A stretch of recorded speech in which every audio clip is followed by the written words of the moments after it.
I don't know what the hell. I don't know. Maybe she do need to get traded. I ain't lying. Bro, so much stuff to talk about in this live, man. Let me know y'all opinions down below. Shout out y'all city. Shout out y'all state. I'm damn near lost for words, man. Let me read some of this chat before we get into the live stream. Somebody said CC playing like she don't want to be there. I believe Caitlin Clark's doing her job. Caitlin Clark is currently employed by the Indiana Fever.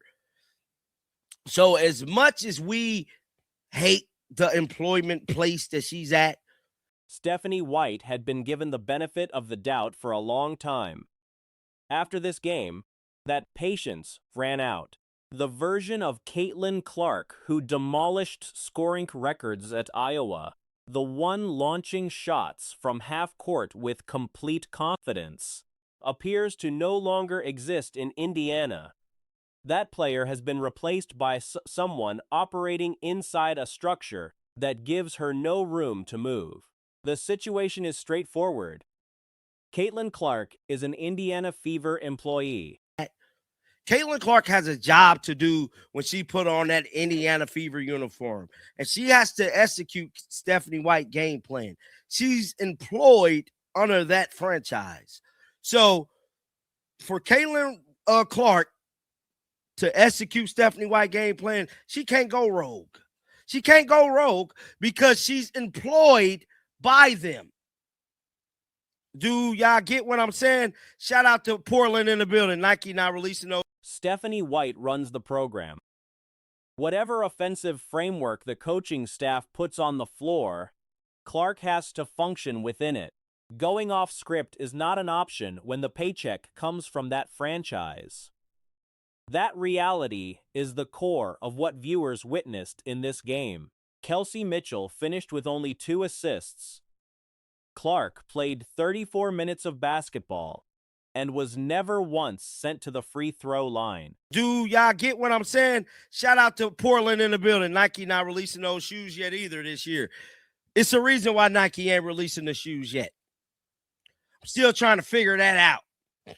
Somebody said she may be pregnant. Happy for her. We ain't saying all that. That's like the third person that said that. Somebody said, good evening. Shout out to Sinful Truth. Somebody said the amount of Kelsey Mitchell ball hogging and not passing. Bro, we going to talk about Kelsey Mitchell too. We going to talk about Kelsey Mitchell not passing the ball. Not a single foul was called on her behalf the entire game. Those two numbers, sitting side by side, say something significant about how the night unfolded. What made the loss even harder to process was the timing of Clark being removed from the game. Indiana held a lead when she picked up her 5th foul in the 4th quarter. The moment she left the floor, the Fever never regained control. The lead evaporated. Mitchell too.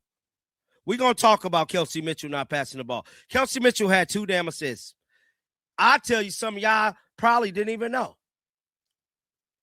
Caitlin Clark did not shoot a free throw in this game.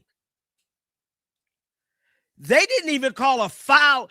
Caitlin Clark was not fouled in this game, according to the stats. Caitlin Clark did not shoot a free throw in this game. Sorry to scream and yell. Sorry. The game slipped away. The connection between her absence and the collapse was direct and visible. On the other side of the court, the New York Liberty shot 11% from three-point range, going 2 of 18, and still came away with the win. Indiana lost to a team that could barely make a shot from distance. The frustration being expressed by fans goes beyond one coaching decision or one bad game. The argument being made is that Clark has outgrown the system she is currently locked inside, and until that changes, the results will keep looking the same. Sorry. It's just the passion. See, I'm very passionate about this, bro. Very passionate. Look like dribble, Michael Point shaved in the last 2 minutes. Something else that happened. Nobody's talking about this. Nobody's talking about this. The Indiana Fever was winning when Caitlin Clark picked up her 5th foul in the 4th quarter. They was winning the game. The offense being run in Indiana draws comparisons to the Connecticut Sun from 2014, a slow and predictable setup that does nothing to take advantage of what Clark actually brings to the floor. Clark continues to do her job.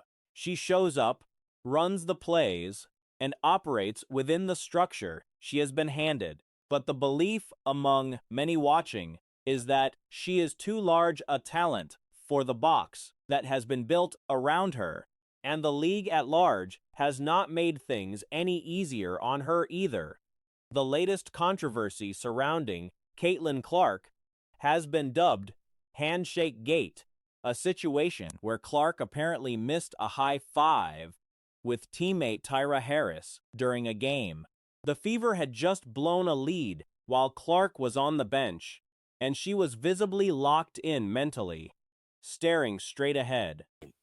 Caitlin Clark left that basketball game, and the Indiana Fever no longer took the lead. Not only did they not take the lead, they lost the damn game.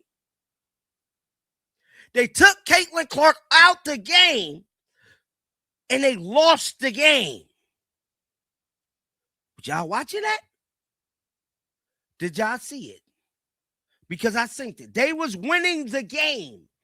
When she had 5. At this point, let her foul out.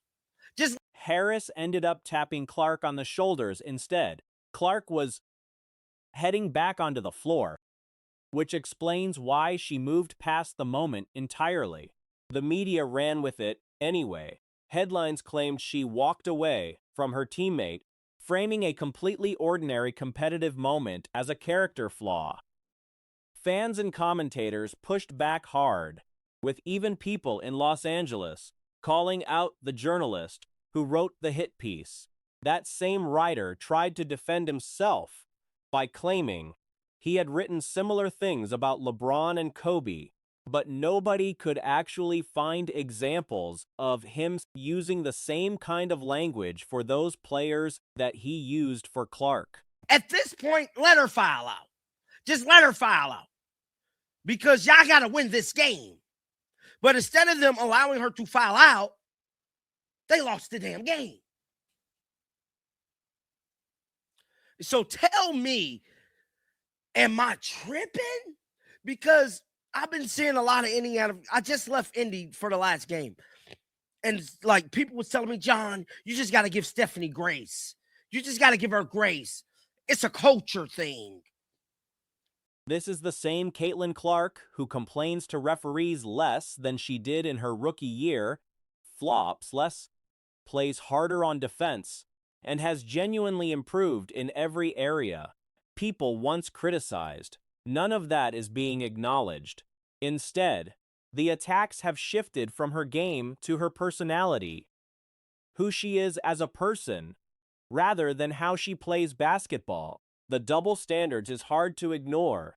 When Breanna Stewart got into a heated argument with her own coach, commentators on CBS praised her basketball IQ. You just got to give Stephanie grace. You just got to give her grace. It's a culture thing. She's not here to make Caitlin look bad. She's not here to do all these crazy things that people say online. That's what they told me in Indy. What I seen tonight, you can't tell me she ain't against Caitlin Clark. I'll be damn. Y'all want to know what this game looked like? This looked like the same energy does not apply to Clark. What earns one player admiration earns another player condemnation. Media figures have also started comparing Clark's college career to Sabrina Ionescu's, suggesting both were just good players on good teams who never won a national title. That comparison falls apart quickly. Ionescu played at Oregon alongside Mysha Collier, Satu Sabely, Sedona Prince, and Holly Winterburn, a genuinely loaded roster. Like, at this stage, what happened? They're down by 6 points after blowing a lead when she's on the bench, and Caitlin Clark's just staring blankly, misses a high five, and then gets tapped on the shoulder by Ty Harris. But yeah, it is a hilarious one. Journalism 2026. Harris ended up patting Clark, who might have just been in a competitive zone and not seen her on the shoulder instead. Well, yeah. That it is what it is. That is. Clark's second best teammate at Iowa was Kate Martin. Not a single player from Clark's Iowa squad currently holds a full WNBA contract. Fabricated statistics have also been circulating. A graphic went around showing Clark's assists versus turnovers in a way that made her numbers look terrible, pulling from her rookie totals at a point when Paige Buchers had only just reached 250 assists herself. Clark instead. Well, yeah. That it is what it is. That is exactly what it was. Like, can we be real here? Like, they lost a game that they blew. She appears to walk away from teammate Ty Harris during lost his liberty. Yes, she walked away from her teammate. Why? Because she's going back on the floor. Like, what are we actually doing? Like, what world do we live in? And not only that, they've gone to the defense of that dumbass. The graphic ignored that entirely. On the organizational side, the Indiana Fever front office appears to be quietly tolerating this pile on rather than pushing back against it. Trade rumors around Clark are growing, and the theory gaining traction is that management needs to build public justification before moving her. Getting a return package is almost secondary. The bigger concern for the front office is being able to tell ownership that trading Clark was the right call. Owner Herb Simon needs to be convinced, and a prolonged media narrative doing damage to her reputation makes that conversation easier. What world do we live in? And not only that, they've gone to the defense of that dumbass. So if you look at this here, this column needed to be written. So they needed to call Caitlin a lout, a spoiled brat, claim that she got a person fired, or imply she got a person fired. In nowhere did it have to be written. So now all the responses here, at least all the responses now are defending this dumbass. Even the people in LA hate this guy. And he was like, oh, I wrote this stuff about LeBron and Kobe. He was like, one, you're an LA person. And two, they try to find where he called. The pattern mirrors what happened in Dallas before the Luka Doncic trade.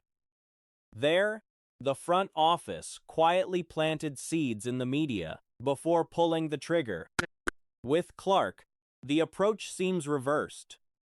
Rather than managing the story, the Fever appear to be letting outside voices do the work for them. Clark is repeatedly placed in front of cameras to field questions about controversies rather than basketball. Revenue and attendance numbers at Fever games have dropped. LeBron and Kobe, he was like, one, you're an LA person. And two, they try to find where he called LeBron or Kobe any of the words he used to call Caitlin Clark. I was like, no, he didn't. Like, oh, I want to see someone once. But now you're seeing all the journalists going out of their way over the last couple of hours to be like, this needed to be written. Caitlin Clark needed this to be written. What do you mean? Like, what are you talking about? Like, oh, Caitlin Clark needed this to be written. Well, she's too big for her own boots. Like, this is the very much the we love building you up, then we're going to love tearing you down, because Caitlin Clark complains that refs less than her rookie year. Caitlin Clark flops less than her rookie year. Caitlin Clark plays more defense than her rookie year. Caitlin Clark plays harder on the defensive end than she ever has. Caitlin Clark has literally done all of those things. Like, and now you're seeing this the dumbass who wrote an article yesterday, having his dumbass journalist friends being like, this needs to be written, she needs to be taken down. Like, no, fuck that. Yeah, her attitude, even like Sophie Cunningham was like, look, I'm not condoning the actions, but like, it happens. And everyone knows that. Breanna Stewart lost her shit at her coach, and they praised her IQ. While listening to the CBS team praised the IQ of Brianna Stewart for arguing with her coach. Like, that's the difference here. This is I don't know if this is like a premeditated targeted attack, but it's one of these things now where it's very, very clear. Very, very, very clear that like, when it comes to Caitlin Clark, it is fair game to attack Caitlin Clark. Not Caitlin Clark the basketball player, Caitlin Clark the human. There are definitely criticisms you can have of Caitlin Clark the basketball player, but like, these hit pieces are not about Caitlin Clark the basketball player. They're about Caitlin Clark the human. They're about like, it is handshake gate. It's handshake gate now. Human. They're about like, it is handshake gate. It's handshake gate now. We've got like journalists. You've got like people that are involved in the media saying that her college career is really similar to Sabrina or Mabry. Great player on a good team who couldn't win a national title. Marina Mabry was the fourth or fifth best player on her team and won a national title. She won a national title with Jess Shepherd, Kat Westbells. I want to see who was on that team. 20.